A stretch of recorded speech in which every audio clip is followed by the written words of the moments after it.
Sur la question de la nomination des juges bilingues à la Cour suprême, on a beaucoup entendu des gens dire que ça limiterait le bassin de candidats compétents pour la Cour suprême. J'aimerais vous entendre là-dessus. Est-ce que c'est une préoccupation que vous partagez?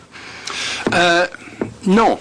Et ce que je dirais vis-à-vis la nomination des juges, c'est que tous les arguments qu'on a entendus sont exactement les mêmes arguments qu'on a entendus il y a 40 ans vis-à-vis la loi sur les langues officielles elle-même.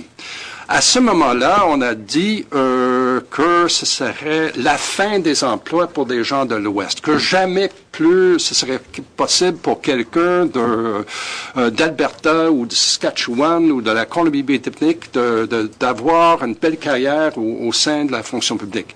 Qu'est-ce qu'on voit aujourd'hui? On voit un premier ministre d'Alberta, on voit un juge en chef de la Cour suprême qui vient de l'Alberta, qui a fait sa carrière comme juriste avant d'être nommé à la Cour suprême en Colombie-Britannique. On voit un greffier qui vient de Saskatchewan, puis le chef des forces canadiennes qui vient du Manitoba. Je m'excuse, ce n'a pas été une barrière pour des gens de l'Ouest. Ce que c'est, le bilinguisme, c'est une compétence essentielle. Puis, pour tout juge à la Cour suprême, et je pense que quand on